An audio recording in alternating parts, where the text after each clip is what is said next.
Just the other day I had a bad experience at Best Buy. Lack of customer service, lack of knowledge on the item I was looking for, and so guess what? I will never shop at another Best Buy again. Next on the Metal Pulpit.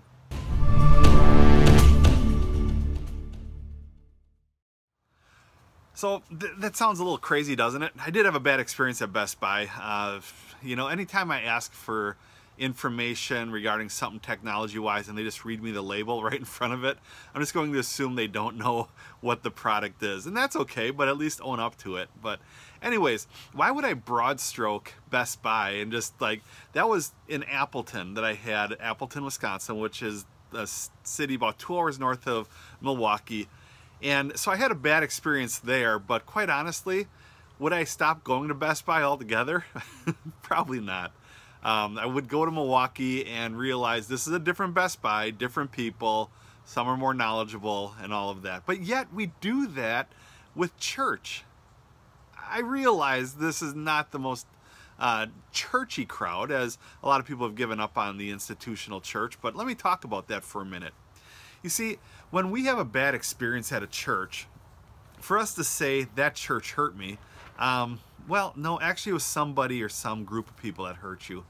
And so we start getting a little trigger shy. I get that. I totally get that. As you can read my blogs or my books, and I vent it openly about the past hurts I've had. However, when we go to a church and have a bad experience, what's harsh on the churches that are out there that do get it is that they are broad-stroked in that. Like, I can have a conversation with somebody, I can have a great conversation with somebody about anything in life, scriptural stuff aside, just fun stuff, movies, whatever it is, fishing, camping, biking, you name it. And as soon as they find out the person's a pastor or that I'm a pastor, wall is up, boom. And the conversation changes. Well, I should start going to church again, and I should do it. Why is that? Why can't people just have a normal conversation with a pastor or somebody that goes to a church that actually enjoys it? See, Christ said you're in the world but not of it. There are a lot of pastors out there and churches that are part of the church culture but not of it. Okay? Let me clarify. Every church is going to have a board. Every church is should be a 501c3, which means there is a bunch of business side that needs to happen. This is no different than a Red Cross, a Salvation Army, your local non-for-profit. Every one of them has a board, bylines, constitution that they adhere to. So for us to say, I'm sick of that stuff and everything, then you got to be done with all those other non-for-profits as well, and don't seek help from them because they have boards, bylaws, constitutions, all of that stuff as well. The churches that get it are the ones that don't make building and the meeting the fund so that it can go into a building thing or just preserve and not do outreach its main thrust.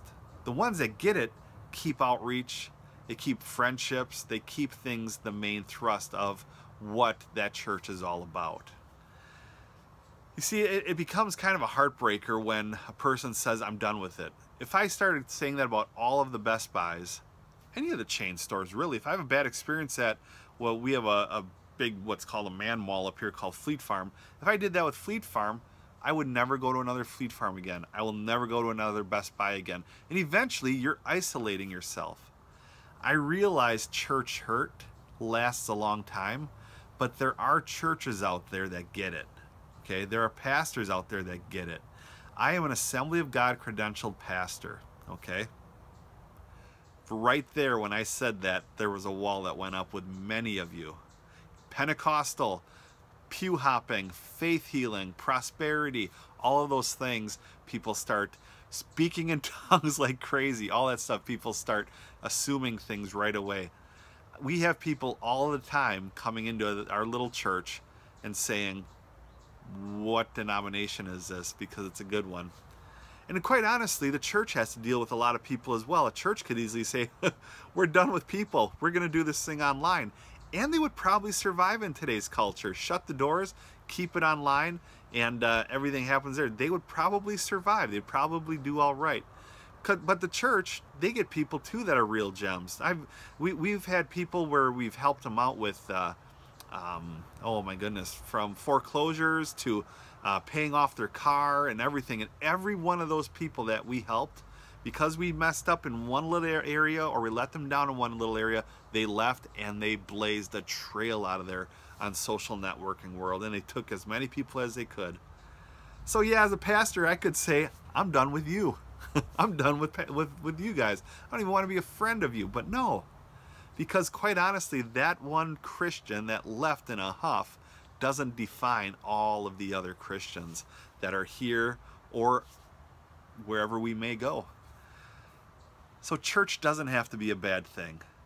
Don't broad stroke one pastor. Don't clump them with all the other pastors just because that one didn't do something right, or because that church messed up, you're going to wipe out the whole denomination, or you're going to wipe out all of churches. It's not that way. You wouldn't do it with a Best Buy. Don't do it with a church.